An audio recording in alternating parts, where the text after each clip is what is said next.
سال کا تجربہ ناکام پچت رہا، پاکستان کی سیاست میں تبدیلی لائیں گے۔ مولانا فضل الرحمان کا لاڑکانہ میں خطاب، کہا جب نیب کو لایا گیا تو ہم نے بولا تھا کہ یہ انتقام کا ارادہ ہے۔ معلوم نہیں دوستوں نے نیب کو کس مصلحت کے تحت جاری رکھا، اب فتنے کو قوم پر کبھی مسلط نہیں کرنے دیں گے۔ ہمیں تسلیم کرنا ہوگا کہ ہم نے 75 سال اس ملک میں غلط قیادت کو منتخب کیا ہے اور اب ایک نئے زاویے کے ساتھ ملک کے نئے مستقبل کو سنوارنا ہوگا، نئے مستقبل کو تراشنا ہوگا۔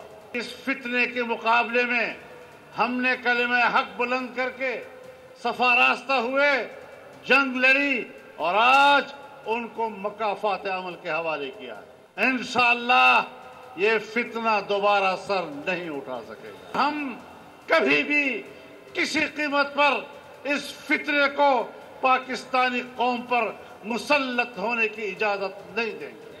جب 18ویں ترمیم ہو رہی تھی تو میں نے پارلیمنٹ کی کمیٹی میں کہا کہ اس نیب کا خاتمہ کرو۔